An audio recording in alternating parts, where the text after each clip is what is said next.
Greetings, everyone. We are Slime City, and we're here to present to you our game, Start Path. So, this time around, we actually have a start screen. Look at that. So when you hit play, it drops you right into the main game hub.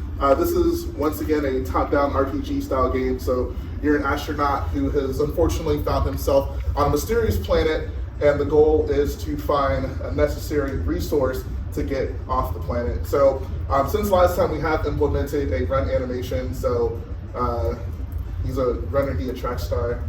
And yeah, that works out. Also, we changed it to where he changes directions depending on which way you run. There is still that dash that we're working on to have an actual animation for that. So that's still a work in progress.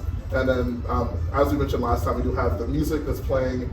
All these assets that we have in the game are also all done by us, whether it be the music or the artwork. And right now, this is one of the enemies that chases you. And you can use the melee attack to knock him out. He ceases to exist. So this is kind of like where we start with the game. Is we're kind of like starting off at like the story point where you're supposed to like walk around the city, and then you're supposed to go into the building where the club is. So go. It's the middle. Also, before we go to the bar area, we also have a shoot, but it's only shooting up, so it's still a work in progress. We plan on using the mouse to aim and shoot. The gravity is very mysterious on this planet. So we have it to where you can run into this bar area, and we have a couple enemies. We don't have the animations yet for them, but there's two types here. There's the red boxes that'll chase you, and then they'll stop and try to shoot at you. And then the black one is more of a melee type enemy, as you saw before.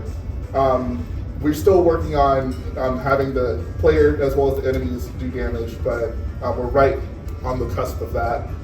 And yeah, this is kind of like the tutorial part of the level. There will be like kind of like a cutscene animation once we actually fully implement this, but for now, like you can just go into this room and you can fight. And another thing you can do is if you walk towards the bottom of the room and you go back to those black tiles, it'll actually take you back to the city, and you'll actually kind of go back to where, like right in front of the building, as opposed to like respawning from the very beginning. So lots of things that we're working on because it's an RPG game, but it's definitely coming along. And we plan on having enemies respawn, so that's part of the whole grinding and leveling up thing that we plan on having, so enemies will respawn. Yeah. Also, I don't know if you can tell, but when you go into the bar, there is another song that plays. So I missed that. Yeah, that happens sometimes. But when you go into the bar, there is another song that plays. So that sound detail is super important to us, and we're glad that we'll be able to have a immersive gameplay because of that. So yeah, I guess that's it. Yeah, I guess that's it.